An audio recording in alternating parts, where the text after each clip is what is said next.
a day late. Leave me alone.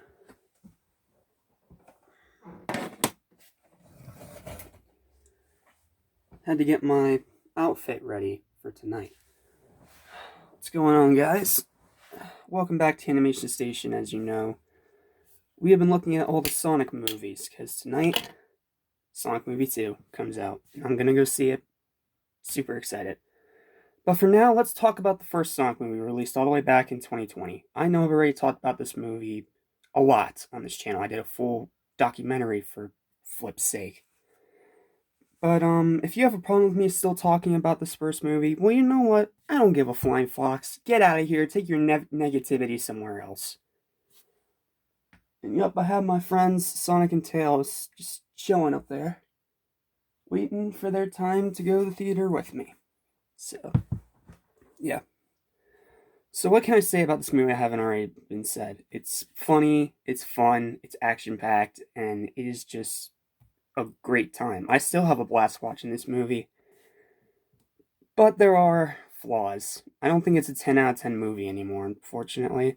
Now, don't get me wrong. I still think this is, an excellent film. Without a doubt. But there's things about it that I noticed on my past two rewatches that I haven't noticed before, so I'm going to be giving a full, actual, honest opinion this time. So let's go ahead and start by taking a look at the positives of the movie. Biggest one right off the bat, Ben Schwartz as Sonic. He is a fantastic choice for the role. He does a great job conveying Sonic's kid-like attitude, because after all, this is supposed to be like a little kid Sonic. And he does a great job bringing that kind of energy and hyperactivity, as well as that cocky arrogance and rebellionism, if that's even a word. But he does a great job with that, and I'm going to take this hat off. Ignore my messy hair. Yeah, he does a great job with that. Second big positive, you guys know what I'm going to say, it's Jim Carrey as Robotnik. He was the reason we all wanted to see this movie in the first place, even before they axed off that disgusting man-hog. Because he is, by far, one of the best parts of the movie, if not the best part of the movie. It's old school, 90s Jim Carrey, Hold on. 1 second.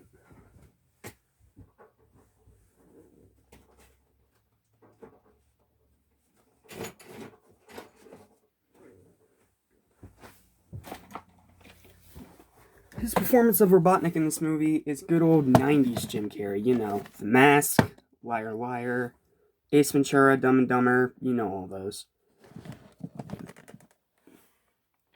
Yeah, this is his performance in the movie. Good old 90s Jim Carrey, lots of physical comedy, tons of great jokes, even if the dialogue isn't always the most smartly written thing in the world.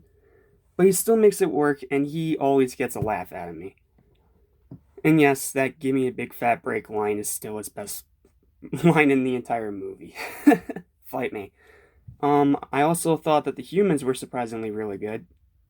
To an extent. Now, James Marsden's Tom Wachowski, he's been in these kind of movies before. You know, he was in Hop, and he has been in more than a few kids' movies. But here, as Tom Wachowski, he actually does a really good job as this cop who's trying to prove himself while also trying to save the life of this alien that he's not really familiar with. And then he develops a friendship and that and that. And then the other humans are mostly okay, except for Natasha Rothwell. I had nothing against the actress, but her character got on my nerves, and it's the part that I always hit the mute button. Anyway, without that. The animation's really good. Yes, I know the animation studio unfortunately got shut down shortly after the film was released, and it sucks, but hopefully all those people found jobs. Hopefully working on Sonic 2. I hope so. But they did a phenomenal job with this movie. The animation in CG is so smooth and cartoony, and works so well to convey the action. My fourth positive, is it fourth or fifth, something like that? Sorry, I'm still half asleep because I haven't finished my coffee yet. In fact, I'm gonna take a drink.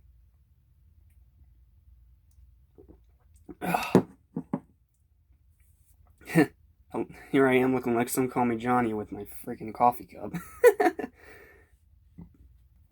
But it's really cool, needless to say. And then the fifth positive of the movie, I'd have to say the final sequence. That whole final battle. It was fantastic. Seeing Sonic zoom around with Robotnik chasing him and going through these ring portals to different parts of the world. That is such a cool idea. And then, of course, it ends in Green Hills because, of course, it ends in Green Hills. So if I have all this still positive stuff to say about the movie, what are the flaws I found with the movie this next time around? Well, most of them are just nitpicks, but it's still something that needs to be pointed out. Firstly, the product placement. Now, not all the product placement's bad. I didn't mind the Olive Garden jokes, even though the first one at first was a little cringy, but I've gotten used to it since then. And the second one at the end of the movie is still hilarious. But the ones like Toyota and Chevy and Freightliner and Optical Illusions and all those other ones, like, they did not need to be there. And it definitely was a bit atrocious, but it wasn't like Man of Steel level bad, where it was just all right in your face, like you have Superman smashing through a Denny's or an IHOP or a U-Haul truck getting thrown at a helicopter. It's not that bad. And it's not like Krispy Kreme donuts from Power Rangers. Oh, that movie does not hold up well. Anyway. But yeah, the product placement was a bit of a problem. The second one, it's still the flossing. Now, I will admit, I've gotten around the first time he does in the movie, when he gets his first victory over Robotnik. I get that. And he's a little kid. But the second time at the end of the movie, when it's supposed to be an emotional moment, and he does it, it pissed away all the emotion. Like, I was so invested in that part, and then as soon as he did the floss, I'm just like, ugh. Like, even my girlfriend, the most forgiving moviegoer you can possibly imagine, even she cringes at that part every time she watches it. So, even when she, the most forgiving person, can cringe at a joke like that, yeah, you know it's bad. So yeah, that is definitely my second flaw. My third flaw, I will admit some of the humor can be very hit or miss. Now, don't get me wrong, this is a very funny movie, and a lot of it works very, very well to convey its message of loneliness and friendship and finding out who you are, pretty much. But I don't know, some of the humor doesn't really work. No, I'm not talking about the obvious fart joke in the hotel. I mean, it made me cringe the first time I saw it, but for some reason it's made me laugh since then. Maybe it's because I've seen worse toilet humor jokes in other terrible live action remakes. But yeah, that one was a bit of a mess, but still some reason makes me laugh. Maybe because I'm a 21-year-old kid. I don't know. And then some of the other parts in the movie do kind of drag a little bit, like when Robotnik has Stone pin himself up against the wall. Even though he's really trying, it doesn't really come off as comedic. It doesn't really flesh out that well.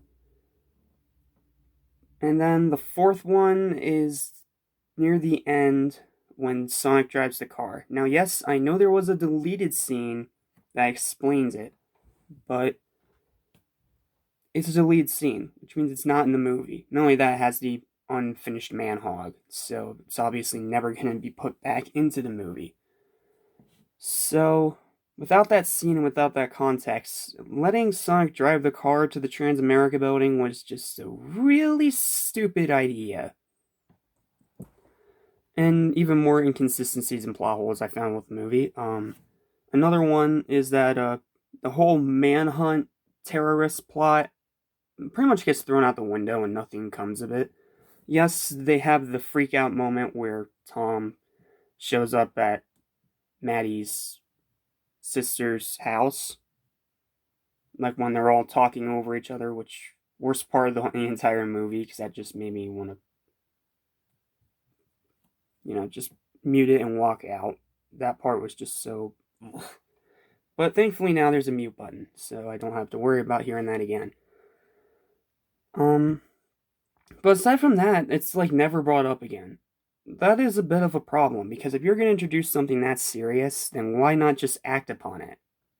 Just saying. And my fifth and final flaw with the movie is the inconsistency with some of the scenes.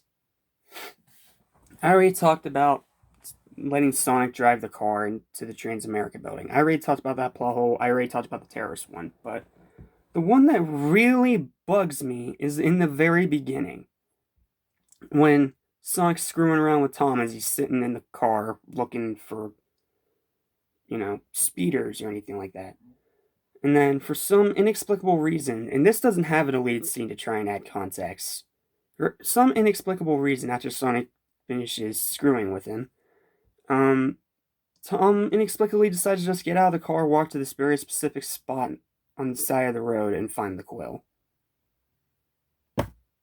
Why not give that an explanation? Why not one line of dialogue where he's like, wait, what is that over there?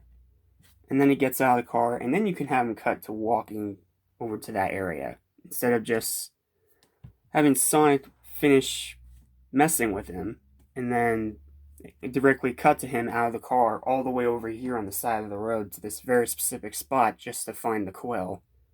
That feels forced. But that's really all of my negatives with the movie. The rest of it's all positive. Oh, and the references are so good here. Like the Green Hill Zone, when we see Sonic's world in the beginning, beautiful. It definitely feels like a replication from the games, and they did an amazing job bringing that to life. And then all the other Sonic references throughout, like the Smash Brothers pose, calling Eggman is an insult, just like in the original games. And of course, the post-credit scenes, where we have Robotnik really starting to shape into the Robotnik we know, red suit, giant mustache, bald head. That scene was really cool. And of course, Tails, voiced by the amazing Colleen O'Shaughnessy, in her, I believe, her first ever role in a movie, even though it's only like a few seconds. Still, it's cool. And I'm glad they're keeping her for the second one. And then there's a bunch of other references, but if I try to get into all of them, we'll be here all day. And this video is already almost 14 minutes long, so let's just go ahead and jump to the final verdict. So, I don't think it's a 10 out of 10 movie anymore, unfortunately, but that doesn't mean I don't think it's still a great movie. It still is a great movie. I still have a great time watching this whenever I put it on. I mean, I got this steelbook for a reason, come on. But of all my nitpicks and flaws with the movie, it does drag it down a little bit, but not by much. I still love this movie way more than most did. And even though I'm supposed to be a cynical person, because after all, if you're watching this on my other channel, my name is literally Cynical Saiyan 77. But I don't know, trying to be cynical with this movie just, I don't know, it doesn't really feel right. But that being said, the nitpicks, when they're all together, do make one big flaw. And it is something I can't really overlook anymore now that I've actually found it.